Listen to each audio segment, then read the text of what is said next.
Welcome to my channel. I'm on the way to my first 1,000 subscribers, so please hit that subscribe button and enjoy this story. My girlfriend took a break to find herself, slept with other men, and came back begging, but I said no, and what followed left her speechless, because that's exactly how my 5-year relationship with Elena started crumbling on a regular Wednesday night. There was nothing special about it, just me, her, and some leftovers from our favorite Thai place, but that's when she hit me with those ridiculous words, "I think we need a break." Now, I'm not the kind of guy who panics easily. I've built my life with steady hands. I own my house, have a solid career in IT, and like to keep things simple. That's why her little announcement threw me off for like half a second. Then it clicked. Elena wanted space. Fine, I thought, let her have it. But she wasn't going to have it under my roof. I kept calm, though. I put my fork down, looked her dead in the eye, and said, "Okay, if you need a break, take it. But this is my house, so you'll have to pack your things and figure out where you're staying." The way she blinked at me, you'd think I'd suggested she move to another planet. "Wait, seriously?" she asked. "Yes, seriously," I replied. What does she expect? For me to stick around while she found herself? If someone's unsure about you, why should you be the one to wait around for them to make up their mind? I wasn't interested in being anyone's safety net. To her credit, she didn't argue much. Maybe she thought I'd fight for her to stay or beg for an explanation. But I wasn't about to beg anyone to be in my life, not even Elena. By the end of the night, she packed a suitcase and called her sister to come pick her up. She stood at the door for a moment, looking like she wanted to say something, but I just opened the door and held it for her. That's the thing, if someone wants to leave, you let them. You don't hold on tighter and make them feel trapped, you let them go. Once the house was quiet, I sat in the living room staring at the half-eaten pad thai on the coffee table. It didn't feel like some huge emotional scene, it was more like a shrug moment. I wasn't heartbroken or devastated, I was just annoyed. I'd built this life where Elena had every opportunity to be happy, and instead of talking to me about whatever was bothering her, she decided to take the easy way out, a break. The next day, I packed up the few things she left behind, some toiletries, a couple of her favorite hoodies she always stole from me, and her dog-eared copy of Pride and Prejudice. I put everything in a box and stuck it in the hallway closet. If she wanted her stuff back, she could ask for it. I wasn't going to chase her down with a care package. Life without Elena didn't change much at first. I still got up at 6 a.m., went to the gym, and spent my days working on client projects. The house was quieter, but that wasn't necessarily a bad thing. I had more time to think, more time to focus on myself. It wasn't like I didn't care about Elena. I just wasn't going to let her absence throw my entire life off balance. What did throw me off, though, was how easily she'd walked away. I started replaying the past few months in my head, wondering if I'd missed something. Were there signs she was unhappy? Were there moments I should have noticed her pulling away? I didn't think so. Our relationship wasn't perfect, but it wasn't on life support either. We didn't fight much, and when we did, it was over dumb stuff like what to order for dinner or who left the toothpaste cap off. Normal couple things. Elena never mentioned feeling stuck before. She never gave me any real warning that she was thinking about taking a step back. She just decided, and that's what annoyed me the most. Relationships are supposed to be partnerships. You don't just decide unilaterally to hit pause. You talk, you figure it out together. But she didn't give me that chance. She made her decision and expected me to sit around twiddling my thumbs until she was ready to come back. No thanks. Over the next few days, I started hearing from friends and family who'd caught wind of what happened. My sister called me first. "She left?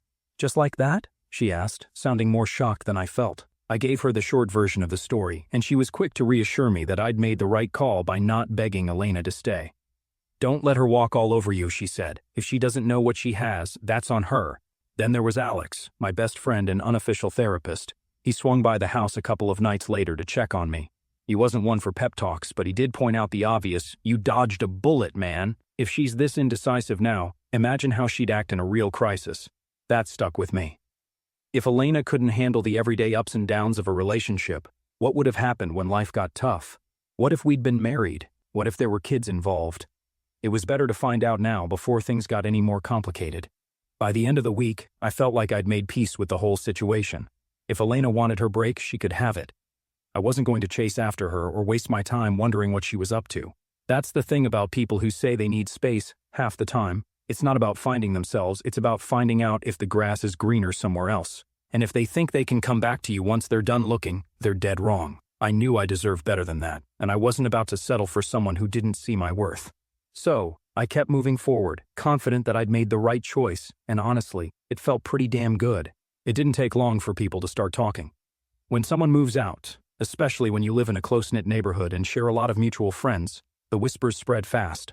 I wasn't the type to go around announcing, "Hey, Elena wanted a break, so she's gone now," but apparently she didn't have the same level of discretion. At first, it was just small things. A friend of mine, Jordan, texted me about a week after Elena left. "Hey man, hope you're doing okay. I ran into Elena at the dock last night. She seemed different. Different." What was that supposed to mean? I didn't reply right away because I didn't feel like unpacking the subtlety. I didn't ask Jordan for more details either. Let her be different.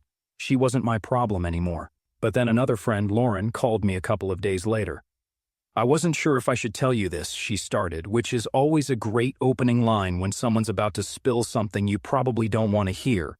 "I saw Elena out with some guy at the tavern last night. Looked kind of cozy, you know? Cozy. That word stuck with me, not because I cared what she was doing. I meant it when I said she could have her space, but because it confirmed something I already suspected. This break wasn't about self-discovery or whatever she claimed. It was about seeing what else was out there, and clearly she wasn't wasting any time. I thanked Lauren, told her I appreciated the heads up, and hung up. I wasn't mad, at least I didn't think I was. I wasn't jealous either. If anything, I felt a little insulted. 5 years together, and the first thing she does after leaving is hit up some bar with another guy? It wasn't even about me wanting her back. It was about basic respect. The whispers didn't stop there. Over the next week, more people started chiming in with their unsolicited updates. My neighbor, Janice, caught me outside while I was mowing the lawn. "Hey Noah," she said, leaning over the fence like she had a juicy piece of gossip to share. "I saw Elena out jogging with some guy yesterday morning. He's new, right? I haven't seen him around before." I just shrugged. "Probably," I said. "Doesn't really matter to me." Janice gave me this look, like she couldn't tell if I was genuinely unbothered or just pretending to be. But that was the truth. It didn't matter. If Elena wanted to jog around with random guys or play the field, that was on her. I had better things to worry about, like keeping my lawn in check and focusing on my own life. The funny thing was, I wasn't even trying to find out what Elena was up to. People just kept telling me. It's like when someone tells you not to think about something, and suddenly it's all you can think about. I didn't ask for these updates, but they kept landing in my lap anyway. The most telling sign, though, came from Elena herself, or rather, her social media. I wasn't stalking her, let's get that straight, but one night, I opened Instagram to check something, and her profile popped up in my feed. You know how the algorithm works? It shows you what it thinks you want to see. Apparently, it thought I wanted to see Elena's stories. There she was, laughing in the background of someone else's photo, sitting across from a guy I didn't recognize. He had that try-hard look, fitted shirt, perfect stubble. The kind of guy who probably spends more time taking selfies than actually enjoying life. They were at some trendy restaurant downtown, one of those places Elena always wanted us to go but never bothered to actually plan. Seeing her there smiling like she didn't have a care in the world made me shake my head. It wasn't that I felt hurt, I didn't, but it was disappointing in a way I didn't expect. After these years together, I'd have thought she'd take at least a little time to reflect or, I don't know, show some respect for what we had. Instead, she was out there acting like a single woman who'd never been in a relationship. It was like I didn't exist. I closed Instagram and didn't look at her profile again after that. I didn't need to. Whatever she was doing, she could keep doing it. I had no interest in being part of her audience. One thing that did bug me, though, was how she framed the situation to people. A mutual friend, Rachel, called me one evening. "So, Elena told me you two are taking a break," she said, her voice laced with skepticism. But she made it sound like it was a fartierant idea. My idea? That made me laugh. "Rachel, I don't know what she told you, but let's be clear, Elena asked for the break, not me. I just told her she couldn't stick around here while she figured it out. She needed space, so I gave it to her." Rachel sighed. "Yeah, that's not how she's spinning it. She's acting like you pushed her out or something. That didn't surprise me. Elena always had a way of twisting things to make herself look like the victim. I wasn't going to waste my energy correcting her narrative, though. If people wanted to believe her version of events, fine. The people who mattered knew the truth, and that was enough for me. The most ironic part of all this? The more I heard about Elena's escapades, the more confident I felt in my decision to let her go. She wasn't the person I thought she was, or maybe she was, and I just hadn't been paying attention. Either way, I didn't feel like I'd lost anything. If anything, I felt like I dodged a long-term headache. Every time someone told me about another guy she was spotted with, I just nodded and moved on. It became a joke between me and Alex. "Man, she's going through them like a buffet," he said one night. I laughed because it wasn't far from the truth. Elena wasn't finding herself. She was just trying to fill whatever void she felt with attention from random guys. And that wasn't my problem anymore. By the end of the second week, the whispers started to die down. Maybe people got tired of keeping me updated, or maybe Elena's antics weren't as interesting anymore. Either way, I felt a sense of relief. I didn't need to hear about her life. I was too busy living mine. Here's the thing. When someone shows you who they are, believe them. Elena showed me she wasn't serious about us. She wanted to see what else was out there, and I wasn't about to stop her, but I wasn't going to wait around for her either. I had my house, my life, and my dignity, and that was worth more than any relationship with someone who didn't know what they wanted. 3 weeks after Elena left, I got a text from her out of nowhere. Just 4 words, "Can we meet up?" No hello, no how are you, just straight to the point. Honestly, I laughed when I saw it. After everything, and now, she wanted to talk? I wasn't about to jump at the chance to sit down and rehash whatever nonsense was going on in her head, but I'm not one to leave things unresolved either. So, I replied, "When and where?" She suggested the park we used to go to all the time, this little spot downtown where we'd sit for hours, pretending life wasn't as hectic as it was. I agreed, mostly because I wanted to see what excuse she'd try to pull out of her hat this time. Part of me already knew this wasn't going to be an apology. It would be some half-baked attempt to justify herself. The day of the meeting, I showed up 10 minutes early, not because I was eager, but because I didn't want to give her the satisfaction of arriving first and feeling like she had the upper hand. I grabbed my coffee on the way and sat at a bench near the big fountain, sipping slowly as I waited. When she arrived, I noticed 2 things. First, she looked like she'd been overthinking everything. Hair tied up, no makeup, wearing that oversized sweater she always reached for when she felt guilty about something. Second, she looked smaller somehow, not physically, but in a way that made it clear she wasn't as confident as she'd been when she walked out of my house 3 weeks ago. She spotted me, waved awkwardly, and made her way over. I didn't stand up. I just leaned back in my chair and nodded. If she wanted to talk, she could do the work. I wasn't about to make this easy for her. "Thanks for meeting me," she started, sitting down. I didn't reply. I just raised an eyebrow and waited for her to get to the point. Let her squirm a little. She deserved it. She launched into this long, rambling explanation about how she'd been feeling lost and confused when she asked for the break. She tried to spin it like she was doing me a favor by stepping away to figure herself out. "I didn't want to drag you down while I was sorting through my feelings," she said, avoiding eye contact. That one made me chuckle. Drag me down? I wasn't the one who needed sorting out. My life was stable. She was the one who couldn't figure out what she wanted. And somehow she'd managed to convince herself that leaving was a selfless act. "I just needed time," she continued, "to see if I could be the best version of myself for us." For a does? Like she'd been doing all this soul-searching for no life and benefit? I almost rolled my eyes. When she finally stopped talking, I said, keeping my tone neutral, "How'd that time work out for you?" That threw her off. She blinked a few times, clearly not expecting me to be so blunt. "It's been enlightening," she said hesitantly. "I realized that I was taking you for granted, that I wasn't appreciating everything you bring to the relationship." I didn't say anything, just nodded for her to continue. I wasn't about to help her dig herself out of this hole. "And, she added, her voice getting quieter, "I made some mistakes during the break." Mistakes. That was the word she chose. Not choices or decisions, but mistakes, like everything that happened was some kind of accident. "I heard about your mistakes," I said calmly, not letting any emotion show. "People talk, Elena. I know about the bar, the restaurant, the jogging partner." Her face turned red, and she started stammering. "I didn't mean for it to happen like that. I thought I needed to see if I was missing something." I shook my head. "You weren't missing anything. You had everything you needed, and you threw it away to see if you could find someone better. That's on you." She looked like she wanted to cry, but I didn't care. I wasn't going to comfort her. She was the one who chose to walk out, and now she had to deal with the consequences. "I realize now how much I care about you," she said, her voice shaky. "I want us to work things out. I want to come home." There it was, the big reveal. She wanted to come back, but not because she'd suddenly realized my worth, because the fantasy she'd been chasing didn't live up to her expectations. Maybe the guys she was seeing didn't treat her the way I did. Maybe they weren't as patient or as stable. Whatever the reason, it didn't matter. She wasn't asking to come back because she loved me. She was asking because I was her safe bet.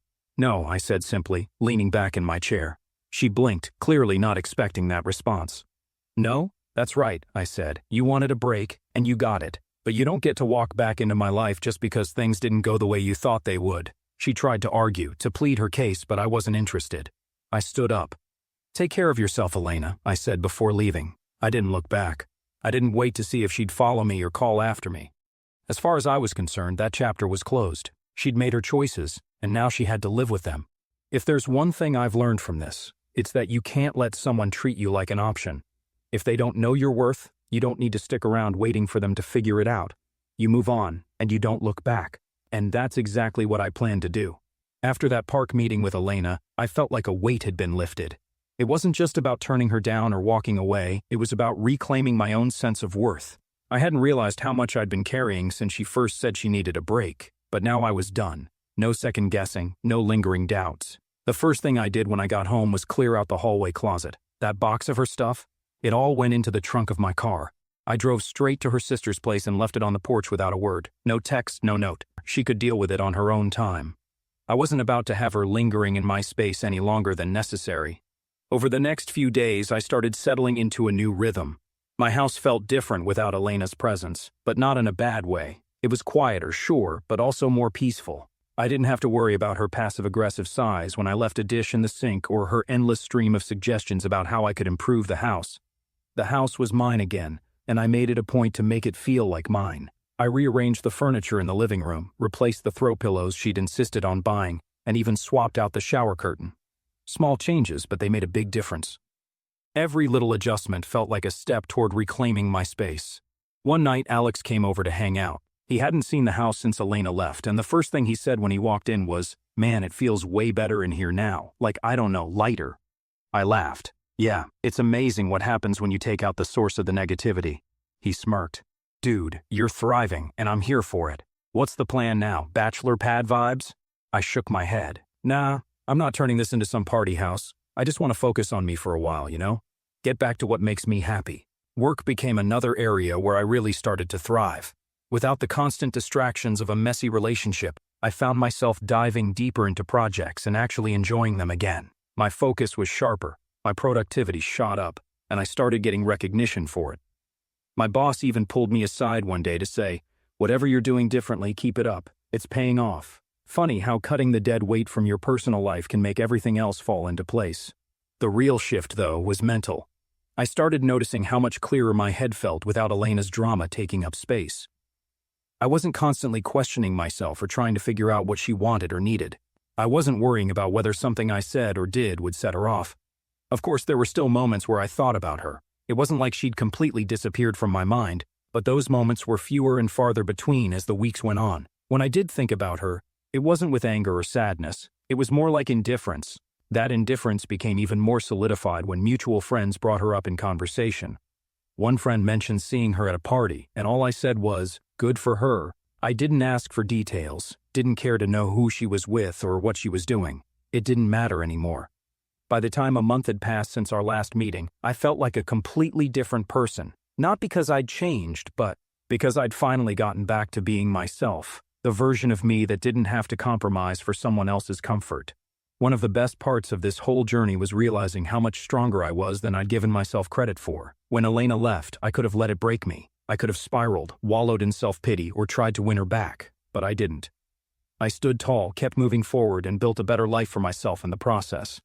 It wasn't about proving anything to her or to anyone else, for that matter. It was about proving something to myself, and I did. Sometimes the best thing you can do for yourself is let go of what's holding you back, whether it's a toxic relationship, a dead-end situation, or just a mindset that's keeping you stuck. Letting go can be the most liberating thing in the world. For me, that meant saying goodbye to Elena and everything she represented, and it was worth it.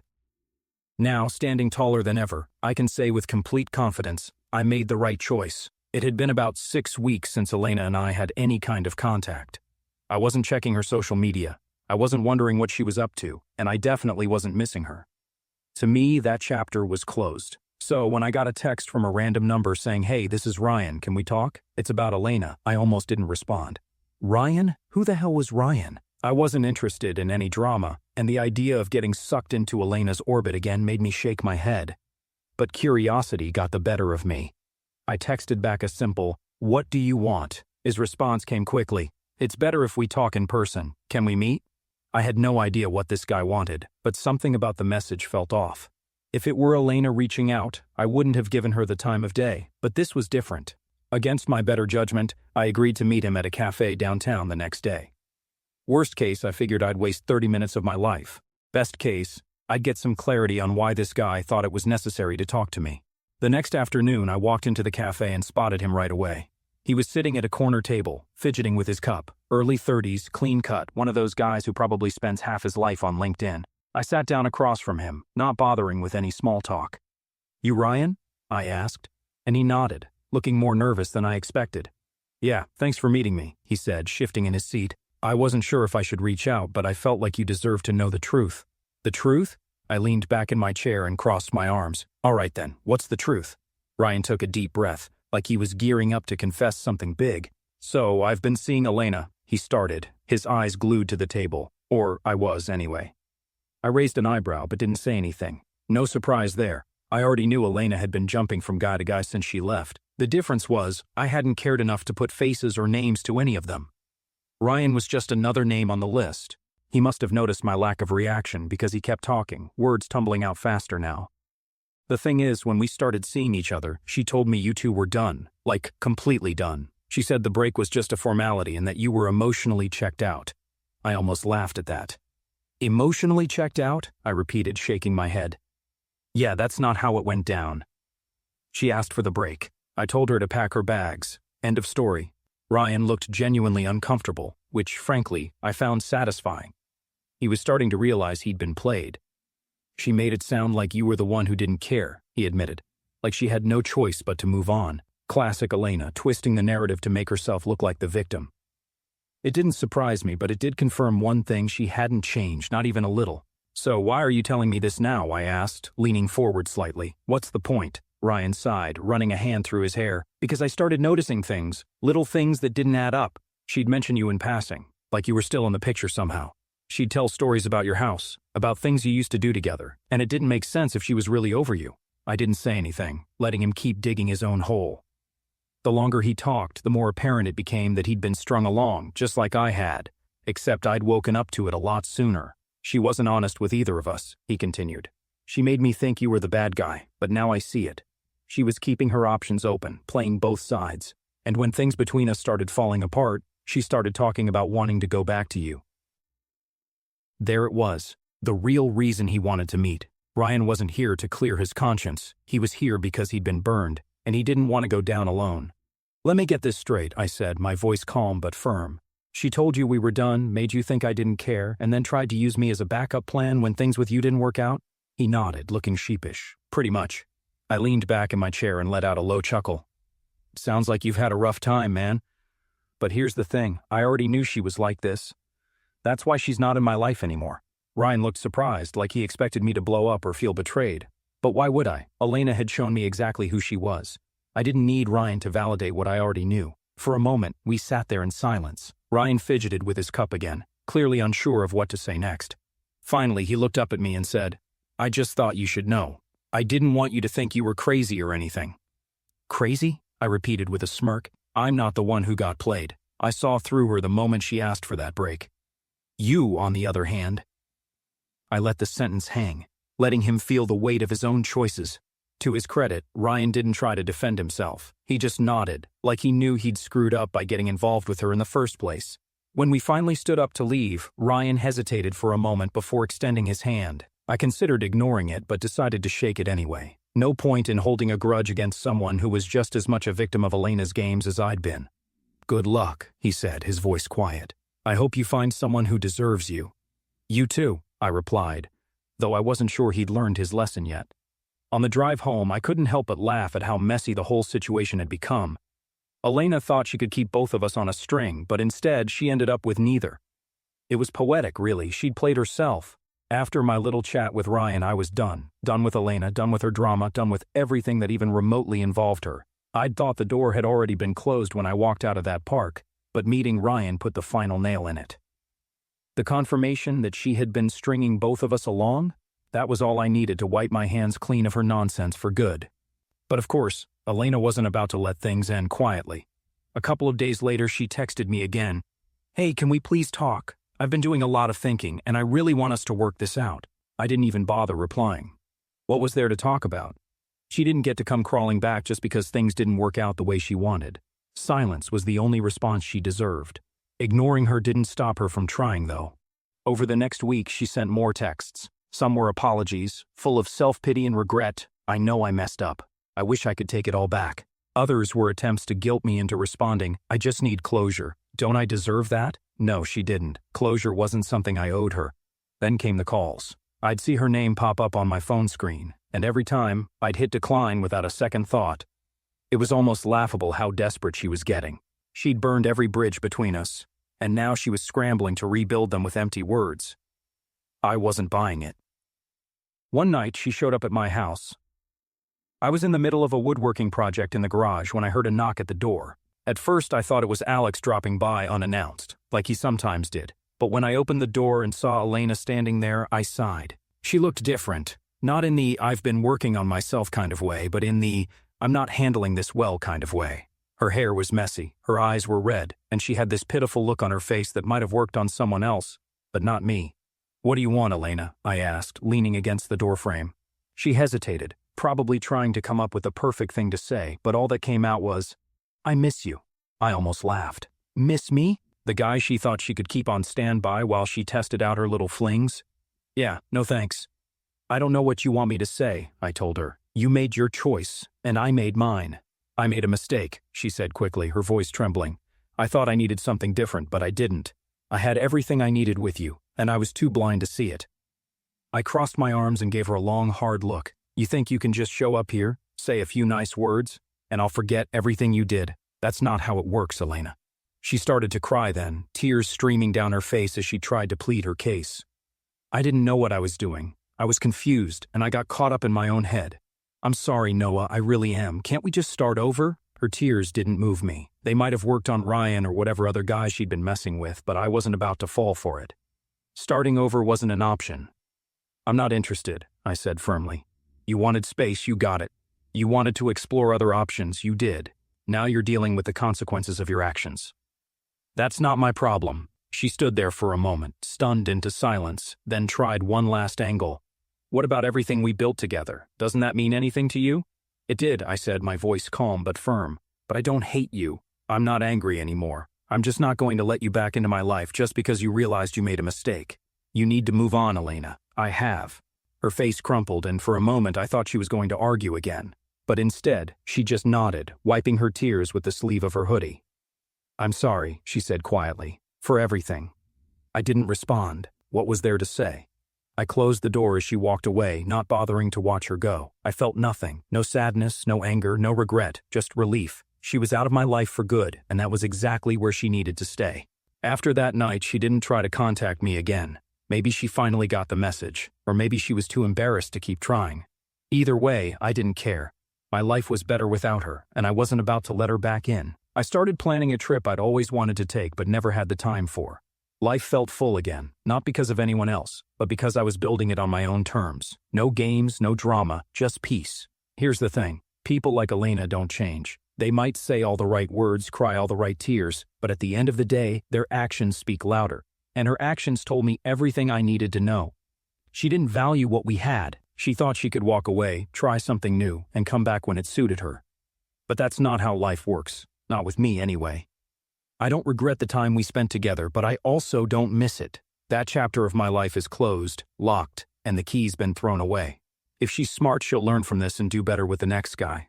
But me? I've already moved on. As for Elena, the first I heard about her downfall came from Janice, my nosy neighbor who had a knack for keeping tabs on everyone in the neighborhood. Noah, she said, did you hear about Elena? I hadn't, of course, because I wasn't going out of my way to keep tabs on her. What about her? I asked, more out of politeness than genuine interest. Janice lowered her voice, like she was about to spill state secrets. Apparently she lost her job, something about messing up a big project and getting into it with her boss. I just nodded, not bothering to say much. I wasn't going to gloat about her misfortune, not out loud anyway. Over the next couple of weeks, more stories about Elena started trickling in, each one worse than the last. First, it was the job. Then, I heard through a mutual friend that her living situation wasn't going well either. Turns out, she'd been staying with her sister after our breakup, and things had gotten tense. Her sister apparently got tired of Elena's freeloading and told her she needed to find her own place. From what I gathered, Elena wasn't exactly drowning in options. She'd burned a lot of bridges, and most of the people she'd leaned on in the past weren't interested in helping her anymore. She ended up renting a room in some sketchy apartment across town, far from the cushy life she'd been used to. Inside, I couldn't help but feel a little vindicated. She'd been so eager to walk away from the stability I'd offered her, only to end up sinking her own ship.